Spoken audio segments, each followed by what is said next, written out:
Hi guys! Samahan nyo kami sa Chinatowns.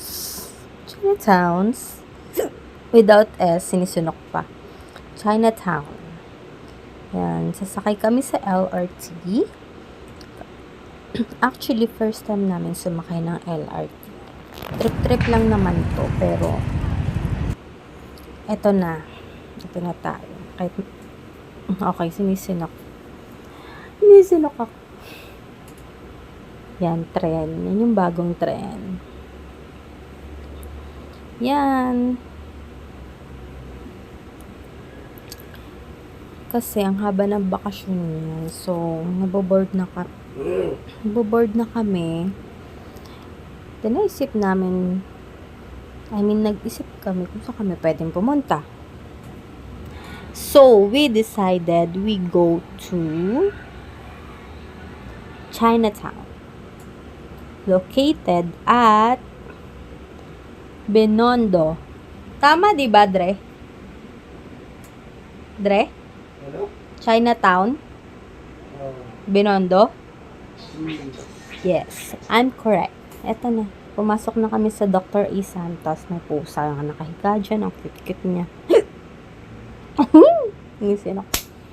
Yan, nakapila na ako para bumili ng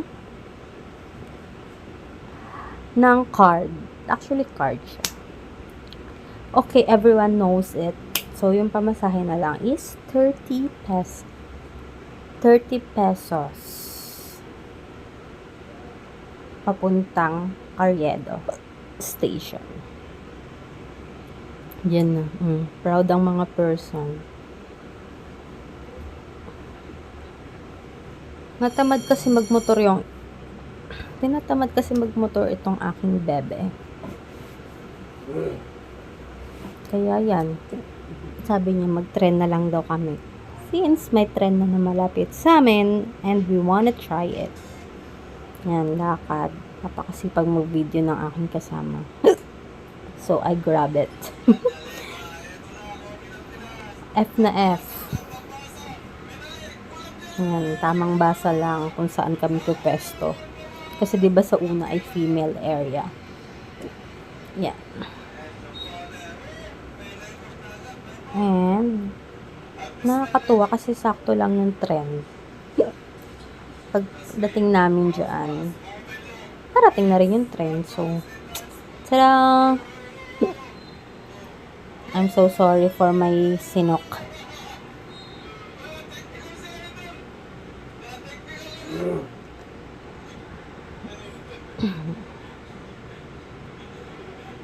Ayan.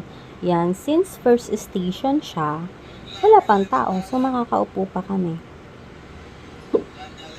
So, expect nyo na, dahil ang Carriedo ay halos gitna na, mamaya pag uwi, nakatayo na kami.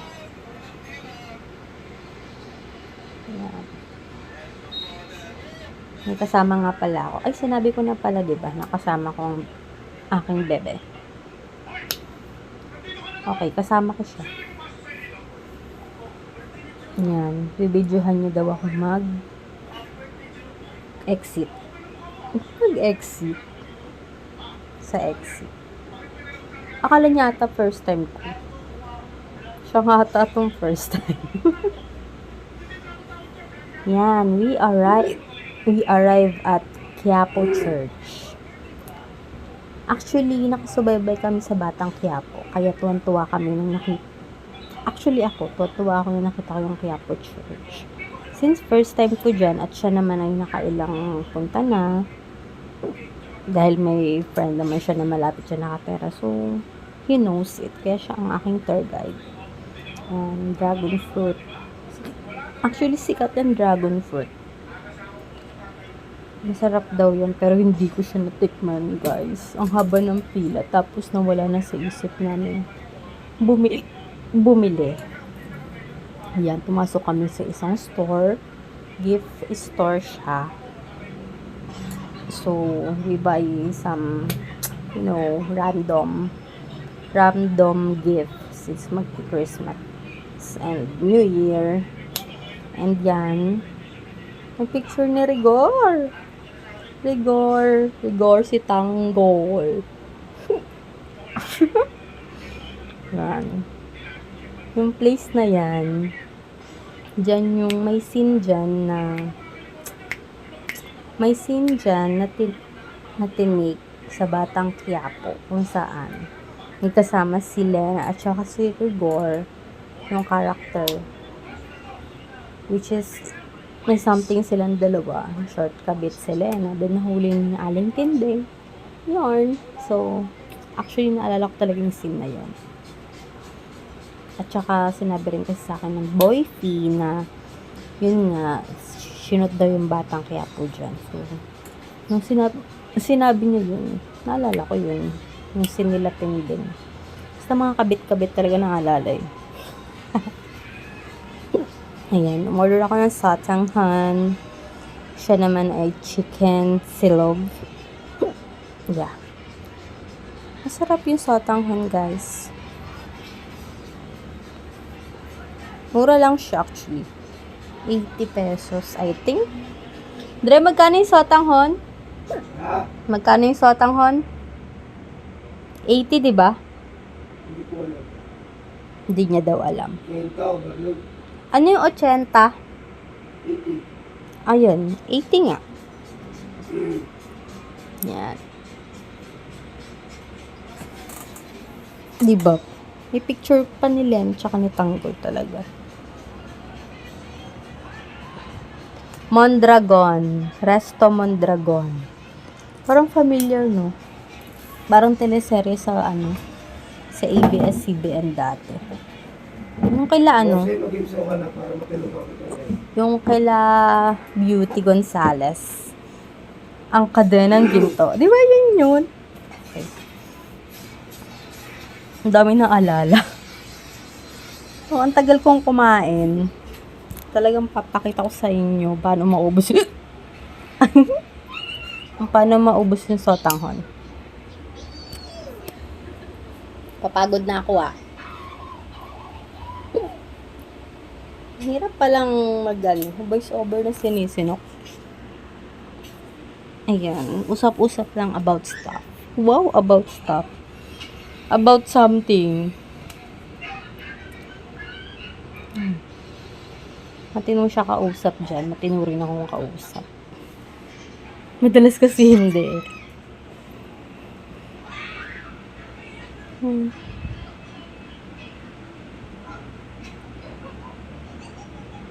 Ano ba sinasabi ko dyan?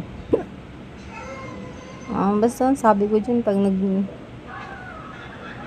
pag naglihi ako sa sotanghon, dapat pumunta siya sa Quiapo. Nya.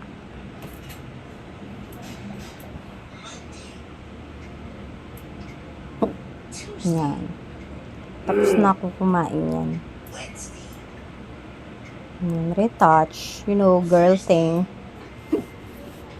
Basta naisip ko dyan, i-flex ko yung lipstick ko. Resto Mondragon in front of, actually highway siya. And Quinta Market and Fishport. Okay. Ba't nauna tong video na to? Ba't nahuli? Dapat una tong video na to Ayan yung pagbaba namin sa Carriedo Station. Bababa ka dyan, tapos makikita mo yan. Yan. Tapos yan, dapat talaga nauna to. Naglalakad kami niyan, hinahanap namin yung, hindi pala. Basta yun. Hanap namin yung Ongpin Street. Looking for Ongpin Street. Actually, nag-Google Map pa kami yun, guys. Safe naman maglakad pala dyan. Wala naman tao. Or dahil holiday that time. Kaya wala masyadong tao. Nandyan na kami sa Chinatown. Una namin binili is yan. Hindi ko alam kung yan yung mismong pancake. Chinese pancake. In order namin ay chicken and meat. Yeah, as far as I remember. Diba? Mukha siyang yummers. Isang order, parang isang meal na siya. So, ayun. Ano ba? Magkano ba yan? Dre, magkano nga yung pancake Chinese? Dre? Ay, Magkano yung Chinese pancake? ano? Magkano yung Chinese pancake? Paano ba yun? 150? Hindi ko alam eh. Parang ganon. Tapos yan. 50, 60. 50 to 60 plus ata. Okay. 80. Hindi ako sure guys. Pero, hindi alam ko 100 plus yun eh. Ano plus ba? Yan, nakapila na ako sa ano. Sa famous fried siopaw. Actually, marami siyang kahilerang ganyan. Pero, yan yung maraming pila. So, sabi ko, diyan na lang kami bumili kasi mahaba nga yung pila. And guys, masarap siya. Yeah, especially pag mainit. And always naman ano siya. Feeling ko lagi naman siyang serve hot. Kasi mainit. Mainit siya nung sinerve sa amin. Tsaka, yun, haba nga ng pila. Lagi siguro siyang fresh. Kasi laging ubos din, di ba? Yan. 35 pesos each. Pero, pag apat yung binili mo, magkano ba yung apat? Basta may ano yan, apat.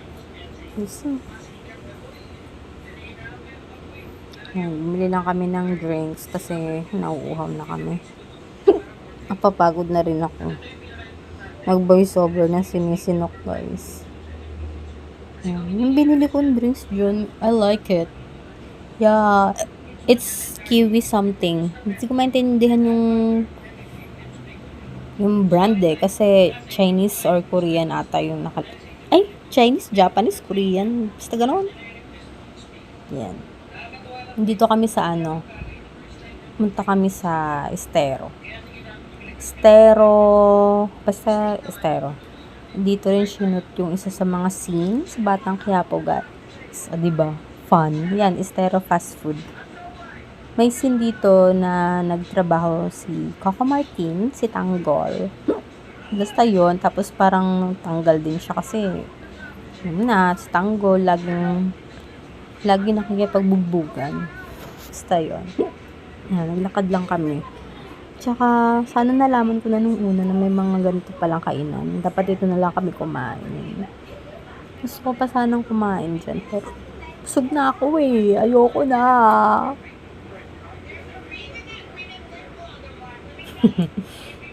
Skip na yung pantalon ko eh. Yan, mabas lang kami agad. Lakad ulit.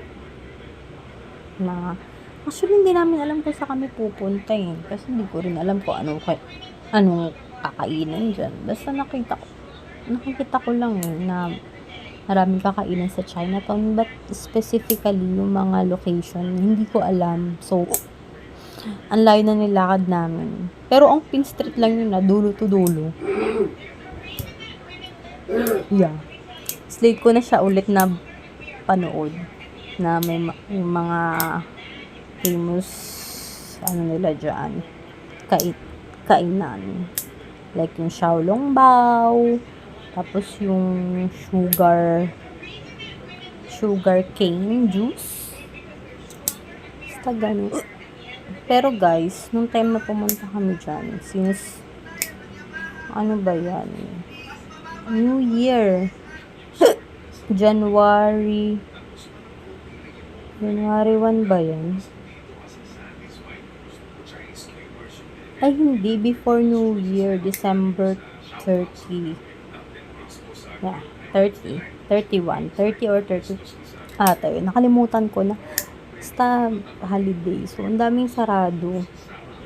Kaya siguro hindi ko rin nakita yung or wala rin kami halos nakitang makakainan. Pero marami pa rin tao, guys. Holiday. Ayan, kagaya niyan. Yung restaurant na yan. Chuan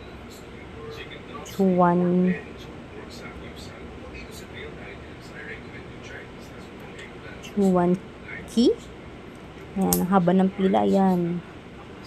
Pero sabi ni Dre, masarap daw dyan. Kasi nakakain na siya dyan, worth it. Yeah, and I think it's worth it kasi look, ang haba kayo ng pila. Actually, nag-try pa kami pumila. But, as a bored person, wag na lang. Next time na lang. At least alam ko na kung saan kami pupunta. Yan. I think yun na yung last stop namin. Tapos, umuwi na kami. Ayan na. Nasa Carriedo Street na ulit kami. Pero guys, take note ha, nilakad lang namin lahat yan. Wala kaming sinakyan na kahit na after mag-tren. And super, super tipid. Kasi, yun nga, naka-LRT ka. So, overall, 60 pesos lang yung pamasahe namin. Balikan na yun So convenient. Yan, arrived na kami sa Dr. A. Santos Avenue, SM Sukat. Yan na, inuubo na yung kasama ko. And yeah. Tsaka guys, napansin ko lang naglalakad kami dyan. Pagdating ng Dr. A. Santos. Ang babait ng security. Kasi, like, binubuhat pa nila. May mga pusa. Tapos, hindi naman nila chinushu away. Binubuhat pa nila. I think pinapakain din nila yun. Kasi, ang lambing sa kanila diba? Ayan guys, thank you so much for listening to my voiceover with Sinok. Bye-bye! Bye-bye-bye!